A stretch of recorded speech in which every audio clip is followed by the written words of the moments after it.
ازيكم عاملين ايه؟ يا رب تكونوا بخير. عملنا النهارده وصفة تحفة تنفع غدا حلوة قوي. طب انا عملت ايه؟ عملت النهارده ليكي بقى صدور فراخ مع الحمص، جميلة جدا، وحطيت لك فيها صوصات حاجة كده روعة. تاكليها بقى بالعيش، تعملي جنبها رز براحتك. وتغيير، لازم تجددي في اكلك عشان ما تزهقيش وعشان الولاد كمان عندك ما يزهقوش. حاجة كده بسم الله ما شاء الله، اللهم بارك. طب ما تيجي معايا في الفيديو بقى تشوفي انا عملت ازاي، وما تنسيش تشتركي في قناتي عشان يوصلك كل وصفاتي. معايا هنا للوصفة بتاعتي، معايا هنا صدور فراخ انا عاملاها قطع، وزي ما علمتكم قبل كده بنغسلها بدقيق وملح وليمون عشان تبقى نضيفة وحلوة، وبنصفيها، اهم حاجة تصفيها كويس اوي من المية بتاعتها. معايا هنا كوباية شوربة، ومعايا هنا حمص انا سلقاه، اتعلمنا مع بعض قبل كده ازاي بننقيه وازاي بنسلقه. بصي بقى الحمص ده تجيبيه، اللي هو حمص الطبيخ الصغير ده، وتسلقيه، تنقعيه الاول بعد ما تنقيه وتسلقيه في البيت، افضل احسن برضو من المعلب. ومعايا هنا زيت زيتون، معايا دبس رمان، معلقه توم مفروم، صلصه طماطم، التوابل بسيطه خالص. معايا ملح، ومعايا هنا فلفل ابيض، توابل فراخ، وكاري، وبابريكا، وربع معلقه صغيره من الشطه، بتدي طعم حلو قوي. يلا بينا نكمل الوصف. جبت الوok اللي هشتغل فيها وحطيتها على البوتاجاز، وهحط كده معلقتين من زيت الزيتون. طب تقدري تستخدمي سمنه او زيت عادي، المتوفر عندك اشتغلي بيه. وهنزل دلوقتي بالثوم، انا مش هحمره، لا، انا هديله تشويحه بس كده بسيطه، ريحه الثوم تطلع. وهننزل بالفراخ. بعد ما شوحت الثوم ريحته طلعت، هنزل بقطع الفراخ بتاعتي،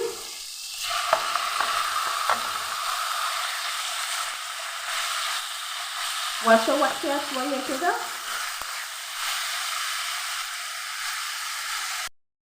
والتوابل بتاعتنا الجميله بتدينا ريحه حلوه ولون. وهنسيب التوابل تاخد كده من طعم الفراخ، ويستوي شويه الفراخ بتاعتي مع بعض، وبعدين نكمل. الفراخ بتاعتي خلاص استوت وبقت جميله، وشربت الميه اللي نزلت منها. شايفين حلوه ازاي؟ نعمل ايه بقى؟ هنزل بالصلصه واشوحها معاه. امشي بس معايا كده في الخطوات واحده واحده، وانت هتعملي احلى غدا، حاجه كده تحفه. بعد ما الصلصه بتاعتي خلاص اتسبكت حلوه قوي مع الفراخ، هنزل كده بدبس الرمان.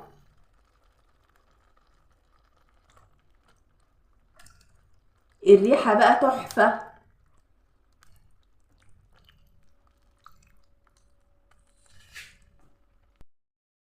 هحط كوبايه الشوربه بتاعتي. طيب مفيش شوربه، تقدري تحطي كوبايه ميه، بتعملي مكعبات المرق الصحيه في البيت، تقدري تحطي واحده في كوبايه ميه وتعمليها، احسن من مكعبات المرق اللي بره. وعلى ما الشوربه بتاعتي تاخد غلوه مع الفراخ والصوصات والكلام الجميل ده، عايزه اقولك حاجه.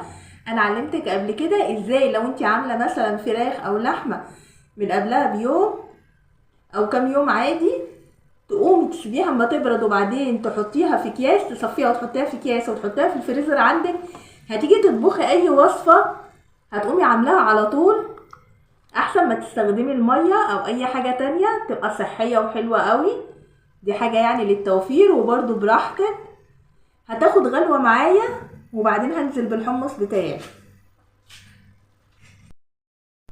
بعد ما الشوربه بتاعتي غليت، هنزل بكوبايه الحمص المسلوقه، واسيبها كده تتشرب من الصوص الجميل ده، وهغطي عليها وهدي واسيبها 5 دقايق على نار هاديه خالص، وبعدين نشوفها مع بعض.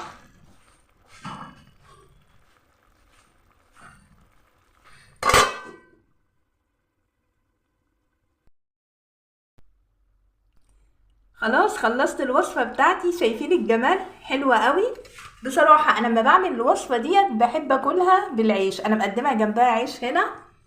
طب انت تقدري تقدمي جنبها مكرونة من اللي هي متحمرة ديت، بلاش بصلصة عشان ما تبقاش تقيلة.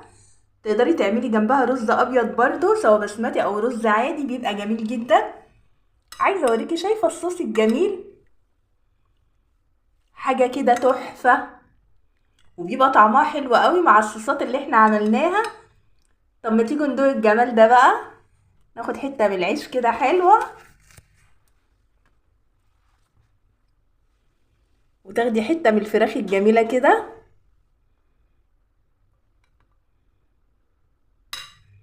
شايفة العسل؟ الفراخ بقى مع الحمص والصوص، حاجة كده روعة. يلا جربيها بقى وقوليلي ايه رأيك.